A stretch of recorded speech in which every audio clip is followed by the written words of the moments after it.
Morning all of you. आज से हम स्टार्ट ऑफ करेंगे ये जावा के लिए, मतलब एंड्रॉइड का सेशन अब से स्टार्ट हो रहा है, लेकिन उससे बिफोर हम थोड़ा बहुत बेसिक कोर जावा के बारे में हम अंडरस्टैंड करेंगे कि कोर जावा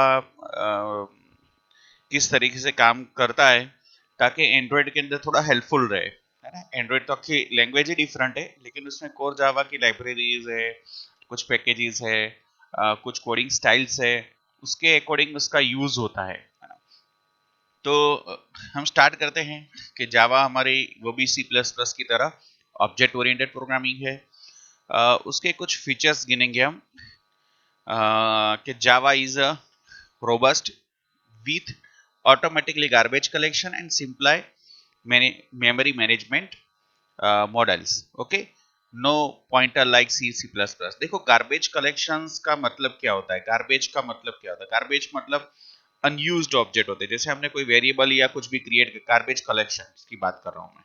ओके, तो अनयूज्ड ऑब्जेक्ट होते हैं जिसकी मेमोरी में जरूरत नहीं है, अनयूज्ड वेरिएबल है, तो वो चीजों को वो क्या कर देता है, रिड्यूस कर देता है, उसको मेमोरी में ऑटोमेटिकली रिलीज कर देता है जावा, है ना। ताकि हमारा मतलब जो मेमोरी स्पेस हमारी बची रहे, है ना। फिर हमारे पॉइंटर में, मतलब जो सी सी प्लस प्लस में पॉइंटर का कंसेप्ट था, इसी तरीके से इसमें पॉइंटर का, क्योंकि प्रोग्रामर को सिक्योरिटी पर्पस के लिए उसने एड्रेस फेच करने की कोई परमिशन जावा में नहीं है, तो वो एड्रेस को प्रोग्रामर से दूर रखने के लिए, एड्रेस पर प्रोग्रामिंग करने से दूर रखने के लिए उसने as a security purpose pointer का कोई कंसेप्ट ऐड नहीं किया हुआ है। ओके, तो ये हमारी रोबस्ट हो गई। Platform independent Java code is compiled into intermediate for byte code which can be executed on the system for which virtual machine is ported। that means you can write java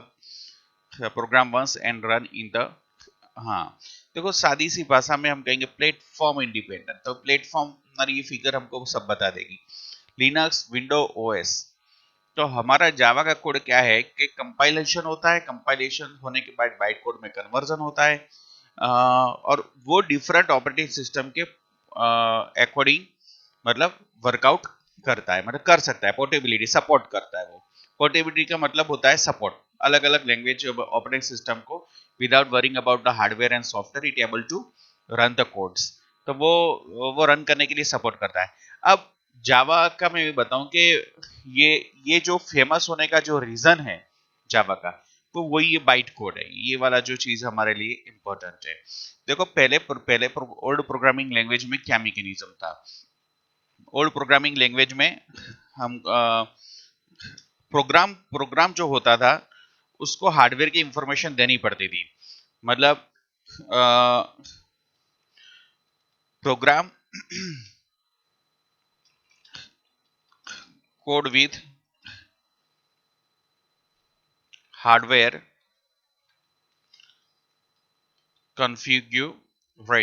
configurations program code के साथ में जो related hardware पर हमको execute करना है, तो वो हमें कॉन्फ़िगरेशंस को, मतलब हार्डवेयर का कॉन्फ़िगरेशन प्रोग्राम कोड में करना पड़ता था कि हार्डवेयर का एड्रेस क्या है, इसकी आईपी के वो व्हाटएवर जो भी रिलेटेड रिक्वायरमेंट होती है, मशीन का नाम है क्या नहीं है, तो वो सब चीजें प्रोग्राम के कोड में हमको लिखना पड़ता था।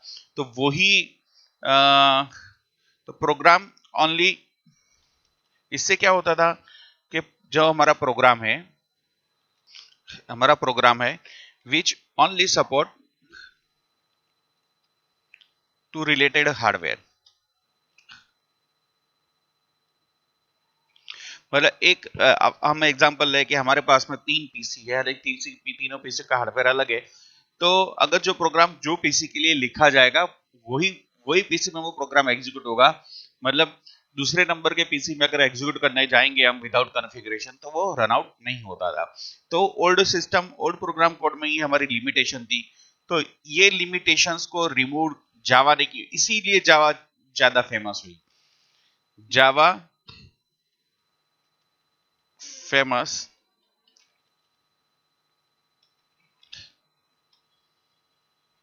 because of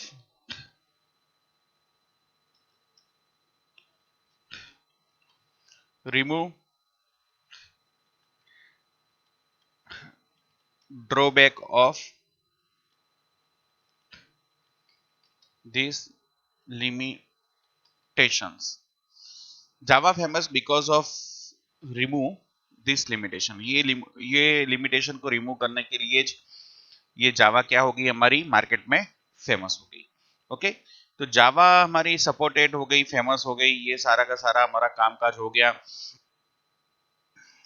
तो ये क्यों हुआ?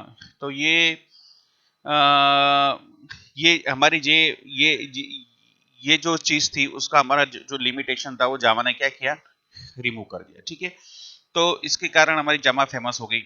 अब कैसे किया, हाउ? तो जावा ने जो इंटरमीडिएट कोड जनरेट करा है इसके जरिए से हुआ ये बाइट कोड. ओके, तो बाइट कोड के जरिए से क्या हुआ कि उसने जावा ने हमारा इंटरमीडिएट कोड को जनरेट किया. ओके, तो उसके जरिए से वो क्या हुआ कि पोर्टेबिलिटी प्लेटफॉर्म इंडिपेंडेंट बन गया. तो कैसे काम करता है देखो, पहले जावा नॉर्मली प्रोग्रामिंग लैंग्वेज में क्या होता है, नॉर्मली प्रोग्रामिंग लैंग्वेज में होता है कंपाइलर होता है, ओ सॉरी प्रोग्राम कोड होता है, इसके बाद हमारा कंपाइलर आता है और उसके बाद आता है मशीन कोड आता है. ठीक है, तो ये हमारा नॉर्मली हमारा ये प्रोग्राम कोड, फिर इसके बाद में कंपाइलर, इसके बाद में हमारा आता है मशीन कोड. तो इस तीन चीजों के अंदर में हमारा ये ओल्ड प्रोग्रामिंग लैंग्वेजेस काम करती है. ओके, अब ये टाइटल देता ओल्ड प्रोग्राम. जावा प्रोग्राम क्या करता है, जावा प्रोग्राम ये तीनों तो काम करेगा ही. कंपाइलर होता है, लेकिन कंपाइलर के बाद में जो कोड आता है उसको बोलते हैं byte code.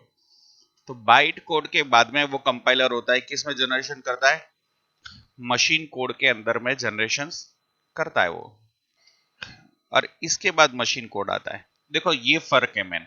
Normal programming language program code का कंपाइलर मशीन कोड में कन्वर्जन करता है. जावा का प्रोग्राम होता है वो फर्स्ट प्रोग्राम कोड होता है वो कंपाइलर होता है, वो इसके बाद में बाइट कोड में कन्वर्जन होता है, बाइट कोड के बाद में मशीन कोड में कन्वर्जन होता है. तो ये मेन चीजें बाइट कोड इंपॉर्टेंट है. तो वो बाइट कोड करता है क्या, तो वो क्या होता है, जैसे जावा का कंपाइलर है, वो फर्स्ट कोड एग्जीक्यूशन उसने लिया. जैसे हम जावा का अपलोड, जावा फेमस इसी में हुई कि जावा का अपलोड हम किसी भी मशीन सर्वर से हम डाउनलोड करके हमारा लोकल मशीन में हम रन कर सकते थे. जावा फेमस बनने का रीजन ही वही था. तो उसमें क्या होता है कि जैसे कोई सर्वर है या पीसी से हमारा अपलोड डाउनलोड हुआ, तो डाउनलोड होने के बाद वो किस में कर, जावा का जो हमारा फ्रेमवर्क है वो उसको बाइट कोड में कन्वर्जन करेगा. वो बाइट कोड किसके लिए, वो मशीन को अंडरस्टैंड करने के लिए होगा. तो बाइट कोड अलग अलग मशीन को समझने के लिए बाइट कोड का क्रिएट होता है, फिर वो मशीन कोड के अंदर में मतलब अंडरस्टैंड करेगा. तो जो हमको यहाँ पर कॉन्फ़िगरेशन करना पड़ता था अब वो अवॉइड हो गया. तो उसके लिए जावा क्या हुआ कि विदाउट वरिंग ऑफ हार्डवेयर और सॉफ्टवेयर वो अलग अलग प्लेटफॉर्म पर इजीली रन आउट होना स्टार्टअप हो गया. तो यहाँ पे देखे जावा प्रोग्राम है, जावा प्रोग्राम के बाद में ये कंपाइलर आया, बाइट कोड आया, इसके बाद में उसने कन्वर्जन कर दिया, अलग अलग बाइट कोड एग्जीक्यूशन होगा, सोर्स कोड में कन्वर्ट नहीं होगा, मशीन कोड में कन्वर्ट नहीं होगा, फर्स्ट बाइट कोड होगा. वो लिनक्स की ओएस है तो उसके अकॉर्डिंग पहले रीड आउट कर लेगा और फिर जाकर वो मशीन में कन्वर्जन हो, कोड में कन्वर्जन होगा. विंडो ओएस में अगर हमारा वो सेम प्रोग्राम रन हो रहा है तो फर्स्ट वो आइडेंटिफाई द हार्डवेयर और platform of window OS, then it converts into the machine code. तो इंटरमीडिएट बाइट कोड ऐसा आया कि जिसने हमारा मशीन की जावा को पोर्टेबिलिटी का कंसेप्ट दे दिया. ठीक है, तो वो ही पोर्टेबल लो या प्लेटफॉर्म इंडिपेंडेंट बात वही है. Portable because facility use to carry the Java byte code to any platform, जो मैंने बात बताई बराबर. It does not require any implementation. हाँ, इसके लिए हमको कुछ करने की जरूरत नहीं कि भाई कोड लिखा, जैसे कॉन्फ़िगरेशन करने की जरूरत नहीं, वो ऑटोमेटिकली कन्वर्जन कर देता है without any type of issues, वो खुद ब खुद कन्वर्जन कर देता है. ठीक है, तो ये हमारे लिए फेमस था कि बाइट कोड आया है तो जावा ने अपने हिसाब से वो कन्वर्जन कर लिया है. ठीक है, इसके बाद मल्टी थ्रेडिंग, वो तो आपको पता ही है कि आज की सारी ऑपरेटिंग सिस्टम हो चाहे सॉफ्टवेयर हो, मल्टीपल टास्क हमारे हैंडल होने चाहिए। देखो, मल्टी टास्क के लिए दो चीज होती थी। जैसे हमको एक टास्क, मल्टी थ्रेडिंग का कंसेप्ट आपको थोड़ा डिटेल में बताऊं, थ्रेड क्या होता है तो, और थोड़ा बहुत बेसिक आइडिया बताता हूं अभी आपको। जैसे हमको एक task, one task execute required one processor. एक टास्क को एग्जीक्यूट करना है तो हमको एक प्रोसेसर की जरूरत पड़ेगी, ठीक है। तो और एक से ज्यादा टास्क एग्जीक्यूट करना है तो हमको कितने प्रोसेसर की जरूरत पड़ेगी? मोर प्रोसेसर। तो एक तो हम मल्टीटास्किंग फीचर्स हम इस तरीके से एग्जीक्यूट करें for more than one task, for more than one task. Okay, task मतलब हम जैसे वर्ड में टाइप कर रहे हैं तो हमारे वर्ड की फाइल मतलब वर्ड की एक प्रोसेस क्रिएट होगी, वो प्रोसेस एग्जीक्यूशन होती है। फिर हम चैटिंग करेंगे, चैटिंग की प्रोसेस, फिर हम फाइल डाउनलोड करें तो वो सारी प्रोसेस। तो जनरली क्या था कि वो एक से ज्यादा काम करने के लिए हमको मल्टी प्रोसेसर की जरूरत थी। कितने? Multiprocessor. तो multiprocessor so required for multitasking. एक से ज्यादा टास्क को एग्जीक्यूशन करने के लिए हमको मल्टी प्रोसेसर की जरूरत पड़ती थी, ठीक है। लेकिन ये क्या होता था, इट दिस अप्रोच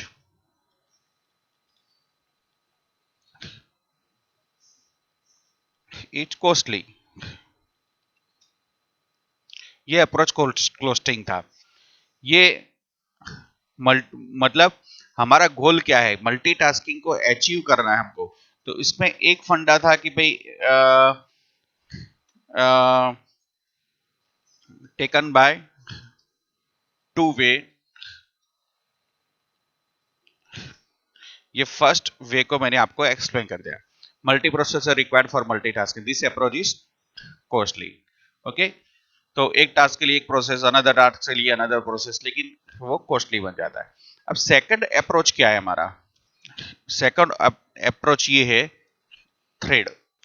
देखो, थ्रेड में क्या होता है कि एक मान लो कि आपका चल रहा है, चैटिंग भी चल रहा है, डाउनलोडिंग भी चल रहा है, आप मीडिया प्लेयर भी सुन रहे हो, तीन टास्क है ये, chatting, downloading, media player and typing in word file. ये चार टास्क है मान लो। ये चारों टास्क को एक साथ में काम करना होगा तो मैंने आपको बताया कि मल्टी प्रोसेसर की जरूरत पड़ेगी, लेकिन वो कॉस्टली होता है। तो थ्रेड क्या करता है? थ्रेड, देखो इतना याद रखो कि ओनली प्रोसेसर की लिमिटेशन है कि processor only execute one task at a time. Processor only execute one task at a time. एक टाइम के अंदर में प्रोसेसर एक ही टास्क को एग्जीक्यूट कर सकता है, मल्टीपल टाइम टास्क को एग्जीक्यूट नहीं करता। लेकिन थ्रेड क्या करता है? थ्रेड हमको give us switching mechanism, give us switching mechanism. तो थ्रेड क्या करता है? हमको स्विचिंग का मैकेनिज्म हमको देता है। तो उससे क्या होता है, जैसे चार आपके टास्क थे तो एक टास्क के बाद वो अभी एक एग्जीक्यूशन चार चाल पे काम करेगा, फिर दूसरा थ्रेड। तो प्रोसेस को नंबर ऑफ थ्रेड में डिवाइड कर देता है। क्या करता है? हमारी जो प्रोसेस होती है, प्रोसेसर के पास में क्या होती है? प्रोसेस होती है, बराबर। तो वो क्या करता है? Divide process into separate task. हमारी प्रोसेस को क्या करेगा? सेपरेट टास्क में डिवाइड करेगा। और दूसरा क्या काम करेगा? जो करेगा वो स्विचिंग करेगा। तो स्विचिंग इतनी फास्ट होगी, हाँ वन टाइम में तो एक ही प्रोसेस एग्जीक्यूट हो रही है, लेकिन वन टाइम थ्रेड में प्रोसेस इतनी फास्ट होगी, मान लो कि अभी फर्स्ट ए टास्क की प्रोसेस एग्जीक्यूट करा, वहीं पर स्विच होकर कहां पर चला गया, बी टास्क में चला गया, वापिस वो बी से सी में चला गया और सी से डी में। तो वो क्या करेगा, स्विचिंग इतनी फास्ट करेगा कि डायरेक्टली पैरेलली सारा का सारा मल्टीपल टास्क एक साथ में एग्जीक्यूट होते रहेंगे। तो थ्रेड क्या है, तो thread is unit of process, मतलब प्रोसेस का एक हिस्सा है कि वो प्रोसेस को सेपरेट टास्क में वो क्या करता है, डिवाइड करता है। लेकिन स्विचिंग इतनी फास्ट होती है, हमारे 4 टास्क के लिए हमारे पास में कितनी प्रोसेस थी टोटल होकर, वी हैव 4 प्रोसेस, ओके। अपने पास में कितनी प्रोसेस थी, 4 प्रोसेस। अब process is divide into number of thread. अब ये प्रोसेस मतलब इसका काम एग्जीक्यूशन चालू हुआ तो तभी वो तो चालू में इसमें से इसका भी काम फिनिश करेगा इतना। लेकिन स्विचिंग इतना फास्ट होगा कि यूजर्स को क्या लगेगा कि एक साथ में चारों काम कंप्लीट हो रहे हैं। तो वो जो स्विचिंग मैकेनिज्म जो प्रोवाइड करता है वो हमारा ऑपरेटिंग सिस्टम स्विच करता है कि किस तरीके से किसको जाना है, लेकिन ये कंसेप्ट होता है थ्रेड का होता है। तो प्रोसेस किसको बोलते हैं, प्रोग्राम एग्जीक्यूशंस होता है, those program going on the execution is called a process. तो process is divided into number of thread. तो thread क्या होता है हमारा, सेपरेट टास्क डिवीजन करता है। मान लो तो ए में थोड़ा एग्जीक्यूशन स्टार्ट किया, उसमें चालू था, यहाँ स्विच कर लिया, यहाँ स्विच कर लिया, ओके। तो इतनी फास्ट स्विचिंग होती है कि वो फिर मतलब उसके जरिए से हमको ये लगता है कि मल्टीटास्किंग अचीव हो रहा है। लेकिन फायदा ये है हमारा कि ये हमारे लिए दिस अप्रोच कॉस्टली था और ये अप्रोच हमारे लिए कॉस्टली नहीं है। This is automatically handle by the algorithm और हमारा ऑपरेटिंग सिस्टम के जरिए से ऑटोमेटिकली हैंडल होता है, ठीक है, ओके। तो अगर हम ये फिगर को देखते हैं तो ये प्रोसेस है और हमारी थ्रेड है, ये थ्रेड है, थ्रेड बी है, ये सारी थ्रेड है। तो वो क्या होगा, इस प्रोसेस में थोड़ा सा काम इसका फिनिश करके वो डायरेक्टली स्विच कर गया यहाँ पर, और यहाँ पर स्विच कर इसका काम एग्जीक्यूट करने के बाद वापस यहाँ पर आ गया, वापस इसने यहाँ से यहाँ चला गया, यहाँ से यहाँ चला गया। तो दोनों को जो हैंडल होता है वो किसके जरिए से होता है, बाय स्विचिंग मैकेनिज्म। तो ये हमारी प्रोसेस के जरिए से हम प्रोसेस में मतलब नंबर ऑफ थ्रेड होती है, वो थ्रेड से स्विचिंग प्रोसेस होगी, उससे हमको क्या लगेगा, मल्टीटास्किंग अप्रोच हमारा हैंडल होगा। इसके लिए हमारा मल्टी थ्रेडिंग जावा को सपोर्ट करता है। इससे क्या है कि हमारा कोड के अंदर में मान लो कि तुम प्रोजेक्ट लिखते हो, उसमें पैरेलल 3 4 को टास्क को तुमको साइड साइमल्टेनियसली आपको एग्जीक्यूट करना है। तो इन दैट सिचुएशंस आपको मल्टी थ्रेडिंग बहुत हेल्पफुल करेगी और आपका जो टास्क है उसको वो एग्जीक्यूशंस में लेगी वो। तो ये हमारा अप्रोच था इसमें कि मल्टी थ्रेडिंग हमको किस तरीके से अचीव करना है, ठीक है।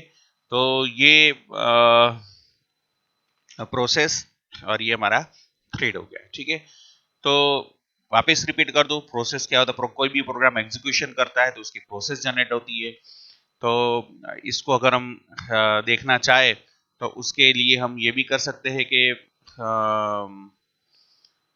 ये हम जो टास्क एलोकेशंस करते, टास्क मैनेजर में जाते, तो टास्क मैनेजर के अंदर में हमारी जो प्रोसेस क्रिएट होती है, जैसे हमारे तीन चीजें अभी रनिंग में है, तो तीनों की क्या कर दी है, मेमोरी के अंदर में प्रोसेस देखो ये लिस्टिंग होता है, ये बैकग्राउंड प्रोसेस, कुछ प्रोसेस ऑपरेटिंग सिस्टम की उसको बंद नहीं कर सकते हम। तो जैसे ये सारी की सारी चीजें हमारी प्रोसेस है, कितनी प्रोसेस कितनी हमारा मेमोरी लेती है, कितना सीपीयू लेती है, नेटवर्क टाइम लेती है, वो सारा का सारा वो ये कंट्रोल टास्क मैनेजर में हमको डिस्प्ले हो जाता है, ठीक है। तो ये हमारा ऑल अबाउट था।